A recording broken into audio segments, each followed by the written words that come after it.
After 4 years of marriage, Yilin just wanted a little intimacy with her husband, but before she could even get a moment alone, her mother-in-law was already waiting outside the door, arriving 5 minutes earlier than usual. True to form, her mama's boy husband immediately abandoned her. At the door, her mother-in-law called out, asking her son what he'd like for lunch. Before he could answer, Yilin stepped in beside him. Living with her mother-in-law had become unbearable, so Yilin resorted to her cute, pleading tactics, urging him to finish his meal and join her in looking at houses. After some persistent coaxing, he finally agreed. Not long after, the two arrived at a property sales office, but as soon as they got there, her mother-in-law's phone rang. The call revealed that her wasn't feeling well, and, true to his nature, her husband once again left Yilin behind. Yilin knew all too well that this was just another one of his mother's schemes. Still, she resolved to check out the houses on her own. Even though watching other couples browse together stirred a pang of loneliness in her, she viewed one property after another, yet nothing felt right. While taking a break, Yilin unexpectedly received a message from someone on a dating app, a so-called soulmate. Assuming it was just some artsy guy popping up out of nowhere, she curtly asked, "Why do you think people get married?"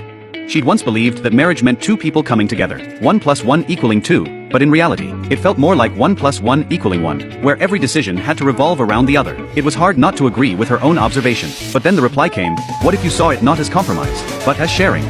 That response struck a deep chord in her. Surprised by his insight, their conversation grew more engaging. Curious, she asked his age, only to learn he was a 30-year-old bachelor. In that moment, her image of him shifted from a scruffy, overly serious man to a handsome, sunny guy whose presence briefly mended her weary heart. Yet once she got home, chaos resumed. Irritated, Yilin told her husband they'd continue house hunting the next day, only for him to stutter and hesitate. It turned out that his mother had taken their savings to lend to his uncle's daughter for studying abroad. The news nearly sent Yilin into a breakdown. That such an important decision was made without even consulting her made her feel like she wasn't truly part of the family. In tears, she called her father. Her husband assumed she was heading back to her parents' home, but instead she was borrowing money from her dad to buy a house. When he asked when he would repay it, Yilin replied that it didn't matter because the house would be in her name. However, when her mother-in-law heard that, she immediately complained, insisting that putting the house in Yilin's name made her son look subservient, which wasn't good for his reputation. Enraged, Yilin suggested putting the house in his name instead, but the mother-in-law still disagreed, thinking it would make him look like he was taking advantage.